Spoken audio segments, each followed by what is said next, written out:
আসসালামু আলাইকুম। আজকে আমরা DJI মিনি 4K ড্রোনের রেঞ্জ টেস্ট করব।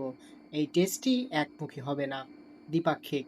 অর্থাৎ আমরা এখান থেকে আমাদের অবস্থান থেকে একটি স্থানে যাব এবং সেখানে গিয়ে ভিডিও করার পর আমরা আবার পুনরায় ফিরে আসব। মূল প্রক্রিয়াটি হবে 10 থেকে 15 মিনিটের। আপনাদের সবার কাছ থেকে আমি আগেই সময় চেয়ে নিচ্ছি। যারা রেঞ্জ টেস্টটি দেখতে চান, ধৈর্য সহকারে দেখুন। আজকে আমরা আমাদের যাত্রা শুরু করেছি কুমিল্লা জেলার হোমনা থানার বাগমারা গ্রাম থেকে। আমরা বাগমারা থেকে প্রায় 2 কিলোমিটার দূরে হোমনা উপজেলারই দুলালপুর ইউনিয়নের আরও একটি গ্রাম জয়নগরে যাব।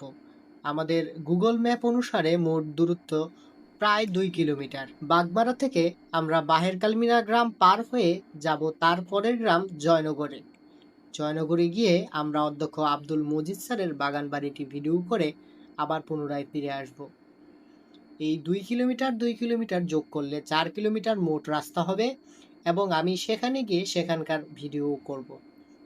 এই হচ্ছে আমার মূল লক্ষ্য। আমি যে ড্রোনটি ব্যবহার করছি, প্রথমেই আমি বলে নিয়েছি ড্রোনটির মডেল মিনি 4K। এটি একটি মিনি সিরিজের ড্রোন এবং এটি অত্যন্ত সহজলভ্য। ওজনেও হালকা হওয়ার কারণে এই ড্রোনটির তেমন কোনো রেস্ট্রিকশন নেই। আপনি চাইলে খুব সহজেই যে কোনো স্থানে ড্রোনটি উড়াতে পারবেন। তবে উল্লেখ্য যে যে কোনো সরকারি স্থাপনা কিংবা রাষ্ট্রীয় জনগুরুত্বপূর্ণ স্থান যেখানে সিকিউরিটির ঝুঁকি রয়েছে সেখানে ড্রোন না উড়ানোই ভালো। তাছাড়া ড্রোনের যে অ্যাপ রয়েছে DJI ফ্লাই অ্যাপ, সেই অ্যাপে বিশেষ কিছু জিও রেস্ট্রিক্টেড জোন রয়েছে যেগুলোতে জিও ফেন্সিং করা থাকে। সেই এরিয়াগুলোতে ড্রোন না উড়িয়ে এড়িয়ে যাওয়াই সবচেয়ে বুদ্ধিমানের কাজ।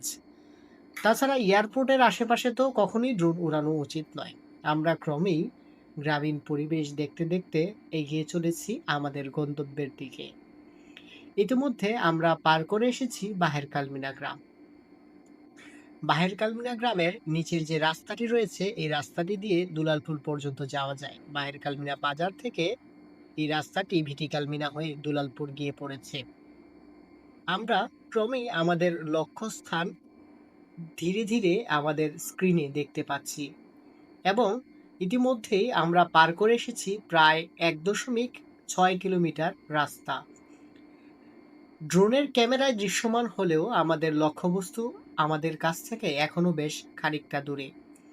ইতিমধ্যে একবার আমার রিমোটের সিগন্যাল কেটে গিয়েছিল, কিন্তু আপনারা যে ভিডিওটি দেখতে পাচ্ছেন সেটি ড্রোনের মেমোরি থেকে সরাসরি নেওয়া হয়েছে বিধায় আপনারা বুঝতে পারেননি কখন সিগন্যালটি কেটে গিয়েছিল। আপনারা ক্রমেই দেখতে পাচ্ছেন আমাদের যে উদ্দিষ্ট স্থান মজিদ স্যারের বাগান বাড়ি সেটি আমাদের ক্যামেরায় স্পষ্ট হয়ে দেখা দিয়েছে। এই স্থানে যাওয়ার পর আমি অনুভব করলাম আমার ড্রোনটা বেশ অনেকটাই উপরে রয়েছে। তাই তো আমি ভালোভাবে ভিডিও করার জন্য ড্রোনটিকে আর একটু নিচে নামানোর চেষ্টা করলাম। নিচে নামানোর এক পর্যায়ে ড্রোনের সিগন্যাল আবার কেটে যায়। কেটে যাওয়ার পর আপনারা দেখতেই পাচ্ছেন ভিডিও কিন্তু অন্য স্থান থেকে শুরু হয়েছে। এবারে রেকর্ড বাটন আমি চাপতে ভুলে গিয়েছিলাম, সেজন্যই এমনটা হয়েছিল। অধ্যক্ষ আব্দুল মজিদ স্যার অত্র এলাকায় অত্যন্ত সুপরিচিত। সারা বাংলাদেশে তিনি পপি লাইব্রেরির জন্য সমান জনপ্রিয়। পপি লাইব্রেরি সারা বাংলাদেশে ইংলিশ এবং বাংলা গ্রামারের বইয়ের জন্য সবচেয়ে বেশি বিখ্যাত। তো যাক সে কথা, স্যার এই বাগান বাড়িটি করেছে আমাদের এলাকার মানুষের বিনোদনের জন্য। এখানে প্রতিদিন বিকেলবেলা প্রচুর লোক সমাগম হয়। মানুষ তার পরিবার নিয়ে এখানে ঘুরতে আসেন। এখানে গেটে প্রবেশ টিকেটের ব্যবস্থা রয়েছে। প্রথম দিকে কোনো ধরনের প্রবেশ টিকেট না থাকলেও সর্বশেষ গত 1 বছর আগে থেকে এখানে প্রবেশ টিকেটের ব্যবস্থা করা হয়েছে। এখন খুব সম্ভবত 10 টাকা প্রবেশ টিকেটের বিনিময়ে ভিতরে প্রবেশ করা যায়।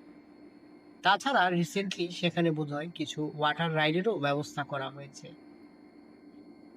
এখানে এলে আপনি প্রকৃতির সাথে সাথে পাবেন কিছু নতুন বিনোদনের ছোঁয়া। পুকুরের উপরে হাঁটার এই ট্রেলটি আপনাকে অবশ্যই মুগ্ধ করবে। পাশাপাশি রয়েছে বেশ কিছু দুষ্প্রাপ্য প্রাণী, অথবা যেগুলো আমরা চিড়িয়াখানায় দেখে থাকি সেরকম প্রাণী। সীমিত আকারে স্যার তার এই চিড়িয়াখানায় নিয়ে এসেছেন একটি উট পাখি বা ইমু, নিয়ে এসেছেন কিছু হরিণ, আর সাথে রয়েছে কিছু ময়ূর। দুম্বাও সম্ভবত এনেছিলেন। দুম্বাগুলোর মধ্যে দুটি দুম্বা মনে হয় মারা গিয়েছে। এখন দুম্বা কি আছে কিনা সেটি আমার ঠিক জানা নেই। আমাদের মজিদ স্যারের বাগান বাড়িতে ভিডিও করা শেষ। এখন আমাদের মূল ড্রোনের যে আমরা টেস্ট করছিলাম রেঞ্জ টেস্ট, সেখানে ফিরে আসার পালা। অর্থাৎ আমরা এখন আমাদের বাড়ির দিকে পুনরায় ফিরে আসব। ইতিমধ্যে আমার ড্রোনের চার্জ প্রায় 40% শেষ হয়ে 60%-এ নেমে এসেছে। দিগন্ত রেখার দিকে তাকিয়ে দেখলাম সূর্য ক্রমেই অস্ত যাচ্ছে। আমরা এখন ফিরছি। সামনে যে রাস্তাটি দেখতে পাচ্ছি সেটি আমরা কিছুক্ষণ আগে যাওয়ার সময় দেখেছিলাম, কালমিনা থেকে দুলালপুর যাওয়ার রাস্তা। আসার সময় আলো কিছুটা কমে যাওয়ায় নিচের ধানের যে জমিনগুলো দেখেছিলাম সেগুলো ক্রমেই অন্ধকার হয়ে এসেছে। এখন আমার কিছুটা ভয় করছে, কারণ ড্রোনটাকে পাঠিয়েছি অনেক দূরে। আমরা যেখানে দাঁড়িয়ে আছি সেখান থেকে প্রায় 2 কিলোমিটার দূরে আমরা ড্রোনটি পাঠিয়েছি। যেহেতু ওই স্থানটি আমার পরিচিত, কিন্তু তথাপি এই স্থান দিয়ে আমি কখনোই যাইনি। অর্থাৎ আমি যেখানে গিয়েছিলাম সেখানে আমি বাই রোডে রাস্তায় গাড়ির মাধ্যমে গেলেও এভাবে আড়াআড়ি মাঠের মাঝখান দিয়ে কখনো হেঁটে যাইনি। তাই তো জায়গাটি চিনতে আমার ক্রমেই সমস্যা হচ্ছিল। ভুলবশত আমি দিকও পরিবর্তন করে ফেলি। দিক পরিবর্তন করে আমি অনেকটা কালমিনা গ্রামের দিকে সরাসরি চলে যাই। যেতে যেতে আমি অনেকটা পাহের কালমিনা নুরুল ইসলাম উচ্চ বিদ্যালয়ের ওই দিকে পৌঁছে। সেই দিক পৌঁছার পর আমি বুঝতে পারি আমি আসলে ভুল দিকে যাচ্ছি। ক্রমেই আমি বাহের কালমিনা হয়ে মীর শিকারির দিকে এগিয়ে যাচ্ছিলাম, কিন্তু আমার গন্তব্য ছিল বাগমারা গ্রাম। সেটা বুঝতে আমার বেশ অনেকটা সময় লেগে যায়, কিন্তু যখন বুঝতে পারি তখনও অনেক দেরি হয়নি, কারণ আমার ড্রোনে তখনও 40% চার্জ অবশিষ্ট রয়েছে। এখন আমি চারদিক ঘুরে দেখছি যে আমি আসলে কোথায় যাচ্ছি এবং আমার কোথায় যাওয়া উচিত। কালমিনা স্কুলের এই ভবনটি দেখেই আমার মনে পড়ে আমি আসলে ভুল দিকে যাচ্ছি। এটা বুঝতে আমার অনেক সময় লেগেছে। এই যে আমি পুনরায় কিন্তু স্কুলের ভবনটির দিকে ক্যামেরা ঘুরাই। ঘুরানোর পর আমি ক্রমেই বুঝতে পারি যে আমি বাম দিকে নয়, আমি ডান দিকে যাব। এবারে বুঝার পর আমি ড্রোনটিকে উপরে উঠিয়ে সোজা চালাতে থাকি। অন্যদিকে পশ্চিম পাশে সূর্য ডুবো ডুবো অবস্থায়, বেলা ফুরিয়ে এসেছে। আমারও বুকের ভিতর একটু একটু ভয় করছে। ড্রোনটি আমি কিনেছি খুব বেশি দিন হয়নি, তাই তো শখের জিনিস হারিয়ে গেলে খারাপ লাগাটাই স্বাভাবিক। সেই ভয় এখন মনের মধ্যে কিছুটা চেপে বসেছে। তারপরেও সাহস করে ড্রোনের রিমোটটা চেপে ধরে রাখলাম সামনের দিকে। ড্রোনও ক্রমেই সামনের দিকে এগিয়ে চলেছে। এবারে ড্রোনের রিমোটের স্ক্রিনে দেখে কিছুটা আশ্বস্ত হলাম, কারণ ড্রোন আমার খুব কাছাকাছি 500 মিটার রেডিয়াসের মধ্যেই চলে এসেছে। তাই তো মনে কিছুটা স্বস্তির নিঃশ্বাস ফেললাম। ড্রোন এগিয়ে চলছে। আমিও দেখলাম আমার দাঁড়িয়ে থাকার স্থানটি থেকে খুব বেশি দূরে নয়। দাঁড়িয়ে থাকার স্থানটিও আমি ক্যামেরায় আস্তে আস্তে দেখতে পাচ্ছিলাম, এবং মনে মনে আশ্বস্ত হলাম যে ড্রোন আমার কাছে ফিরে আসবে।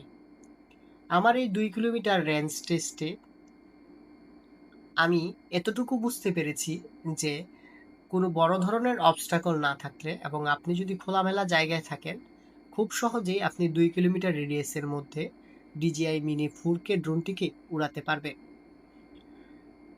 আমি কখনোই এই ধরনের ড্রোন উড্ডয়ন আপনাকে রিকমেন্ড করব না। এটি কেবলই একটি পরীক্ষামূলক উড্ডয়ন ছিল। আপনারা কেউ আপনাদের শখের ড্রোন দিয়ে এ ধরনের কাজ করার কখনোই চেষ্টা করবেন না। পরিশেষে আপনাদের সবাইকে বলতে চাই, ধন্যবাদ আপনাদের সবাই।